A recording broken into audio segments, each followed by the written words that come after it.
toutes et à tous, bienvenue, content de vous voir. Sur une thématique qui nous est particulièrement chère, puisque elle est clairement au cœur du plan stratégique de BPI France de 2021. Alors, il y a un plan stratégique 2022, on vous réinvitera, hein, parce que ça s'enrichit de semaine en semaine. Là. Mais l'axe qu'on vous présente aujourd'hui est absolument l'axe fondamental de ce que nous avons proposé au président de la République d'alors, qui est toujours le président de la République d'aujourd'hui, c'est-à-dire en juillet 2021, c'est-à-dire de créer un écosystème complet de financement qui donne leur chance aux entrepreneurs de ce qu'on appelle le venture industriel. Ça consiste à se dire, au fond, en prenant un tout petit peu de recul, quelque chose de très simple. Les chances qu'on a données aux jeunes de la French Tech, on va les donner aux jeunes et moins jeunes de la French Fab. C'est presque éthique comme choix. Hein. Autrement dit, entre le monde de la French Tech, où il est légitime de lever des très gros capitaux sur des promesses considérables pour faire lever des objets le plus rapidement possible, en injectant du cash un peu comme un coup de Karcher sur une zone limitée à très haute intensité, cette méthode-là, méthode interdite dans l'industrie, une méthode considérée comme hétérodoxe. On s'est dit pourquoi. Et la raison pour laquelle on s'est dit mais pourquoi donc, c'est qu'on a vu de plus en plus d'entrepreneurs venir nous voir et nous dire mais pourquoi ? Pourquoi lui et pourquoi pas moi ? Entrepreneurs qui eux-mêmes viennent des initiatives qu'avec Paul nous avons lancées il y a maintenant 3 ans, avec le plan Deep Tech de janvier 2019. Puisque ce plan Deep Tech, avec des capitaux très importants, vous le connaissez bien, puisque vous en profitez, directement et indirectement, a fait lever toute une nouvelle génération d'entrepreneurs Deep Tech qui nous sortent des objets complexes. On pourrait dire les fameux objets de la nouvelle France industrielle de Arnaud Montebourg. Il avait de l'avance. À l'époque, il ne les avait pas, mais maintenant, on commence à les avoir. Et il faut les fabriquer. Ces entrepreneurs viennent donc nous voir en nous disant qui va me financer ma pré-industrialisation, mes premières machines, mon reverse engineering sur des machines chinoises que j'ai observées, ma première ligne pilote et mon usine. Et on s'est aperçu au printemps 2021 que nous n'avions pas les outils. Donc on a lancé un plan complet dit de start-up industriel. Et ce plan start-up industriel, encore une fois proposé à Emmanuel Macron quasiment le soir même de notre séminaire stratégique en temps réel, on fonctionne un peu comme ça, en juillet dernier, a été injecté dans le plan France 2030 en septembre. Ensuite, les équipes ont travaillé, les ministères ont travaillé, toute la Strasse s'est emparée du sujet, si je puis dire. Et il a fallu alchimiser toutes les propositions qu'on avait faites, mais à la fin des fins, la copie qui est rendue au marché avec les annonces qui ont été faites en janvier, dans l'usine d'Exotech, avec Cédrico et Agnès Pannier-Runacher, c'est à peu près, terme à terme, la proposition de BPI France de juillet 2021. Donc ça consiste en quoi ? Ça consiste à faire pour les start-up industrielles tout ce qu'on a fait pour l'amorçage de la tech quand on a lancé le Fonds national d'amorçage. Hein ? Et donc, quand on a lancé le Fonds national d'amorçage d'une part, et d'autre part, quand par ailleurs BPI France s'est emparé du sujet en direct également. Alors on ne part pas de rien chez BPI France puisqu'on a le fonds SPI, que Magali pilote avec brio depuis des années maintenant, et qui a été rechargé.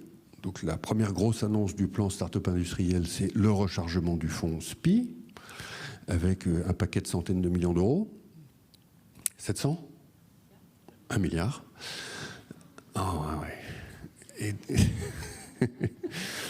Donc, c'est super ça. Pourquoi je m'étais arrêté à 700 hein ? Il y a eu des étapes. Tu as gagné encore une dernière bataille. Bon, très bien. Donc 1 milliard, c'est un fonds du programme des investissements d'avenir. Hein, donc c'est un fonds du PIA, donc c'est un fonds de France 2030 maintenant, puisqu'on ne parle plus de PIA. 1 milliard pour SPI, qui étend donc sa thèse d'investissement à des tickets plus petits, voire beaucoup plus petits que ceux qui étaient réalisés jusqu'ici, puisque SPI a jusqu'ici fait monter une petite vingtaine d'usines pour à peu près 600 millions d'euros. Hein. Donc c'est des très gros tickets. Là, on descend en taille de tickets sur SPI. Donc ça, c'est notre influence directe sur l'écosystème. L'autre nouvelle, c'est qu'on recharge Ecotech. Alors, je ne vais pas me courir sur le chiffre cette fois-ci. 300, tu vois, j'allais dire moins. Donc 300. 300 millions d'euros. Et Ecotech, pareil, descend aussi vers ces horizons-là. Alors, ensuite, on fait exactement ce qu'on a fait avec le FNA, c'est-à-dire qu'on veut, et c'est pour ça que vous êtes là aujourd'hui, on compte sur vous pour faire monter le levain d'un écosystème de fonds de venture industriel. Et plutôt que de réinventer des acronymes, FNA, FNVI, Fonds national de venture industriel. Donc on a créé le Fonds national de venture industriel qui va nous permettre de mettre des capitaux en LP chez vous, dès lors que vous créez des équipes qui vont moissonner cette nouvelle thèse, partout en France. Et on en a absolument besoin. Hein. Ensuite, évidemment, rien n'est possible sans de la subvention. Donc il y a des gros volumes de subventions que Paul va vous détailler dans le plan start-up industriel, avec des appels à projets première usine, avec des dotations publiques qui nous permettent de faire des prêts, dits prêts nouvelle industrie, que nous avons commencé à commercialiser, etc. etc. Donc ça, c'est le début de la boîte à outils de BPI France sur le venture industriel, donc, et les start-up industriels, qui va ensuite s'enrichir, puisque avec le retour client, votre retour, on va être capable d'identifier les petits maillons qui sont encore orphelins et qui, dans le continuum, vont devoir être traités. Notre objectif, c'est qu'en fait, de même qu'on a traité très rapidement le continuum de l'amorçage tech, on traite très rapidement tout le continuum de l'amorçage des startups industrielles, de l'amorçage du venture industriel. Alors je fais une précision tout de suite qui est qu'il n'y a pas que des startups industrielles issues de la deep tech française. Il y a aussi des PME qui elles-mêmes se réinventent, souvent au travers de filiales, en entreprises d'innovation, hein, avec une dimension de venture en leur propre sein. C'est ce que Armor a fait, par exemple, avec sa filiale, c'est ce que Gorgé a très bien su faire. Et nous, on dit aux PME, soyez nombreuses à le faire, ceci. D'abord, soyez nombreuses à travailler avec des startups. Donc ça, c'est notre métier de les mettre en relation, territoire par territoire, avec des startups, sur des nouveaux produits. Donc ça peut prendre la forme, par exemple, de l'entreprise Savoie Industrie à Cluse, qui va nous faire le vélo électrique du futur, à peu près 100% français, à l'exception de 1 ou 2 petits composants. Et pour ce faire, ils ont été en relation avec une start-up de Lyon qui fait la fourche du futur. Et une autre start-up de Toulouse qui s'occupe de je ne sais quoi, des freins. Ça, cette mise en relation, on va énormément bosser, notamment au hub, mais pas seulement, dans toutes nos directions régionales pour l'accomplir. Hein. Et ces PME qui sont en train de se métamorphoser en entreprises technologiques, elles nous intéressent énormément parce qu'à la différence des startups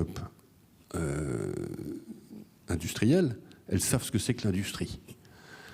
On va se dire les choses, hein. Les startups industrielles, elles ne savent pas. C'est souvent des chercheurs qui ont des bonnes idées, il y a des beaux produits, etc. Mais ensuite, l'industrialisation, en proprement parler, c'est un continent inconnu pour elles. Hein. Et donc, on doit les mettre en relation avec soit des ressources humaines qui savent faire ça, soit des PME qui peuvent industrialiser le produit en question. Donc là, au cœur du programme Venture industriel français, il y a la connexion entre le coq bleu et le coq rouge. Fondamental. Hein.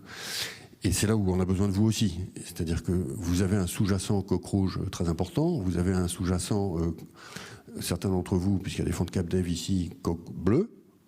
Il faut maintenant que tout ça se parle. Le moment est venu de la convergence entre toutes ces initiatives. Et c'est comme ça qu'on va faire remonter des unités industrielles en France qui vont exporter normalement 95% de leur production.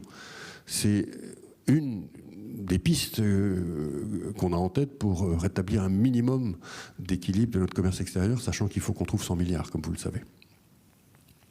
Et 70 milliards hors énergie. Hein. Donc il va falloir se bouger vraiment. Nos objectifs, vous le savez, hein, c'est qu'on fasse monter 100 usines par an dans les 3 ans qui viennent, avec ces initiatives-là. Ça ne nous paraît pas impossible. Ça nous paraît... Alors, on n'a pas dit des cathédrales. Il va y avoir aussi des cathédrales. Les cathédrales, elles ne seront pas financées par ce plan-là. Elles seront financées par France 2030. Cette fois-ci, carrément. Hein. Typiquement, une nouvelle fonderie de semi-conducteurs à Grenoble, dans laquelle l'État français va mettre plusieurs milliards d'euros. Plusieurs milliards d'euros. Hein. Rien que pour le semi-conducteur, dans France 2030, il y a 5 milliards d'euros. Okay, dans le plan start-up industriel de France 2030, hein, et il y a les batteries aussi, 700 millions. En attendant les nouvelles usines, il y a l'hydrogène, il y a la Space Tech, dans laquelle il va y avoir beaucoup d'argent public en subvention. Enfin, bon, de toute façon, vous connaissez France 2030, 50 milliards. Donc il y a beaucoup d'argent. Mais à la fin des fins, tout ça doit nous conduire à faire des... J'ai pas dit des emplois industriels. Hein. Il n'y en aura peut-être pas énormément. Ça sera ultra robotisé tout ça. Mais des unités de production industrielle qui vont ensuite remplir des conteneurs départ des ports français pour faire du commerce extérieur. Voilà. Donc c'est assez enthousiasmant, en tout cas de notre point de vue. Ça s'emboîte, je pense que c'est bien pensé, et c'est pensé parce que on a juste écouté le terrain, quoi. Vous proposez ça il y a quelques années, n'aurait pas eu de sens. L'écosystème n'était pas prêt. Mais là, le deal flow est là, hein, et il va falloir qu'on le traite très très vite. Voilà ce que je voulais vous dire, grosso modo. Le FNVI fait combien ? 350 millions, donc c'est évidemment pour commencer. Sachant que le FNA, à la fin des fins, le total du FNA depuis FNA 1 plus FNA 2, on est à quoi, 2 milliards ? 1,2 milliard de déployés. Ouais, voilà. Donc on démarre avec 350 millions sur le FNVI, mais si ça pulse, si vraiment ça jaillit de partout, il y aura les fonds publics pour continuer. Donc n'ayez pas d'inquiétude sur la pérennité de l'axe stratégique de l'État en la matière, et en particulier de BPI France. C'est complètement cœur, c'est complètement central. Hein, voilà. Et on va être capable d'afficher rapidement des premiers grands succès, qui sont d'ailleurs pour l'essentiel le portefeuille de Magali, hein, avec des super usines qui sont en train de monter, de Magali et de Maëlys, je ne sais pas si Maëlys est là, du fonds Large Venture. Voilà ce que je voulais vous dire aujourd'hui. Merci.